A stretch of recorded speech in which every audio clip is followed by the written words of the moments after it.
Selamat pagi, siang, sore, atau malam untuk Anda semua yang menonton tayangan ini. Nama saya Roli Esther dan saya adalah dosen pada program studi sastra Jepang, Fakultas Ilmu Pengetahuan Budaya Universitas Indonesia. Apakah ada di antara kita yang pernah menonton drama televisi Jepang atau yang lebih kita kenal dengan sebutan dorama? Apa yang menarik dari tontonan dorama tersebut? Apakah akting para pemainnya, atau jalan ceritanya, atau latar tempat yang ditampilkan?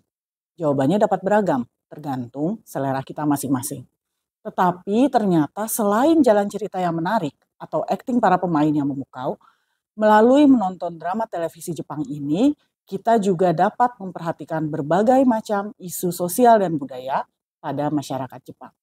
Kali ini saya akan sedikit berdiskusi mengenai bagaimana peran gender direpresentasikan di dalam drama televisi Jepang.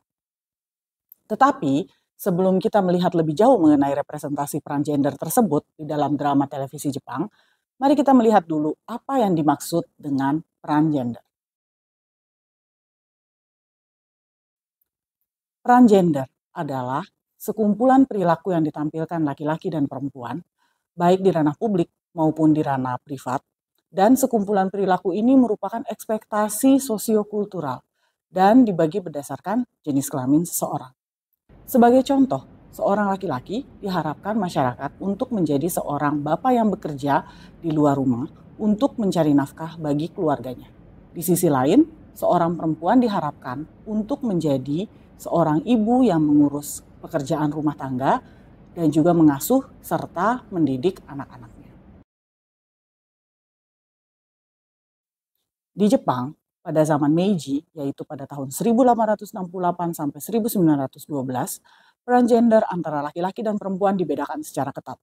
Hal ini semakin terlihat dengan berkembangnya pendirian sekolah perempuan atau yang dikenal dengan sebutan Jogakko pada zaman Taisho, yaitu pada tahun 1912 sampai 1926, yang fokus utama kurikulumnya itu adalah mengajarkan perempuan untuk dapat menjadi ibu dan istri yang baik. Pendidikan antara laki-laki dan perempuan itu dibedakan sesuai dengan ekspektasi peran gender idealnya. Yaitu kalau untuk laki-laki, ia diharapkan untuk dapat mandiri dan berhasil dalam masyarakat atau kita kenal dengan sebutan Rishin Shusei. Dan untuk perempuan, ia diharapkan untuk menjadi istri yang baik dan ibu yang bijak atau dalam bahasa Jepang dikenal dengan sebutan Ryosai Kenbo. Setelah Perang Dunia II usai, ada beberapa perubahan dalam segi undang-undang dan pendidikan di Jepang. Seperti perempuan itu diperbolehkan untuk memiliki harta atas namanya sendiri dan pendidikan formal tidak lagi dibedakan berdasarkan peran gender.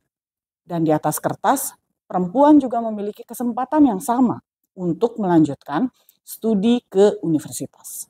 Tetapi sekalipun ada perubahan dari segi undang-undang dan pendidikan, tetapi pada praktiknya peran gender yang dominan dijalankan tetap mengacu kepada masa sebelumnya. Laki-laki tetap menjalankan perannya sebagai pencari nafkah utama yang mengabdikan hidupnya terutama untuk perusahaan atau yang dikenal dengan sebutan sararima atau pekerja kantoran penuh waktu. Sementara perempuan berperan sebagai penjaga rumah tangga dan pendidik utama dari anak dan melakukan pekerjaan-pekerjaan perawatan yang dikenal dengan sebutan Sengyo Shufu atau ibu rumah tangga penuh waktu.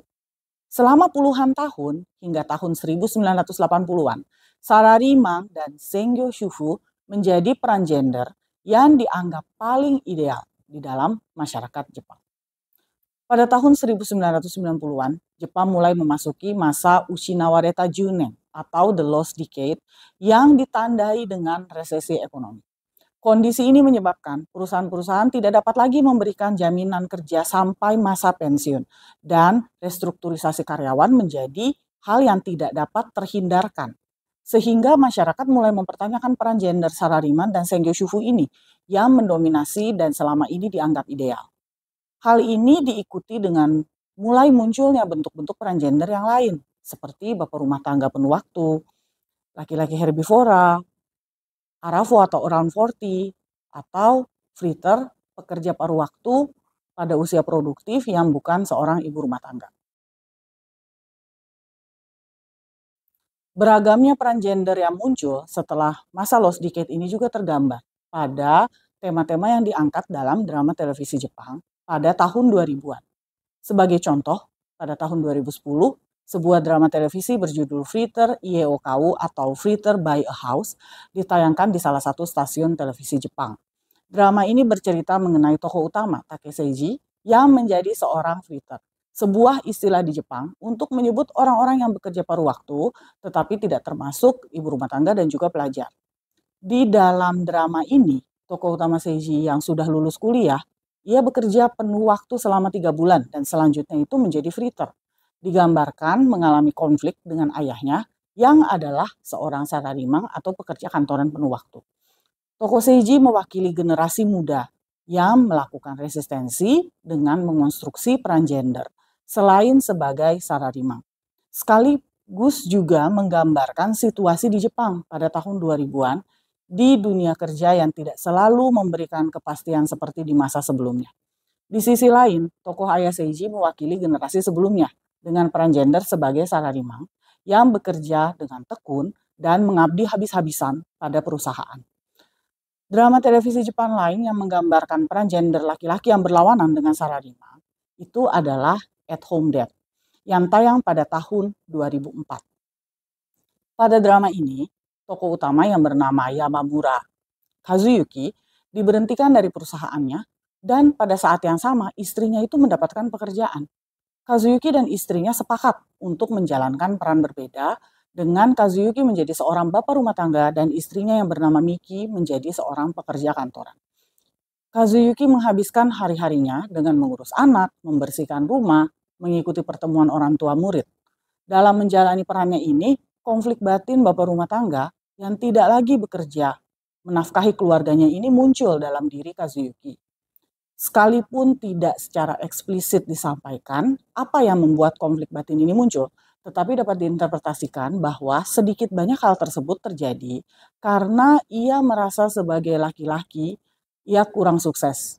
Ia tidak dalam posisi menjadi tulang punggung keluarga sehingga ia tidak dapat menjalankan ekspektasi idealnya sebagai laki-laki di Jepang, yaitu berhasil dan menjadi mandiri di dalam masyarakat. Yang di awal video ini sudah kita bahas bersama-sama. Dua contoh yang saya sampaikan adalah contoh peran gender tokoh laki-laki yang beragam dalam drama televisi Jepang. Lalu bagaimana dengan peran gender para tokoh perempuan? Mari kita saksikan tayangan video selanjutnya setelah ini. Selamat menikmati.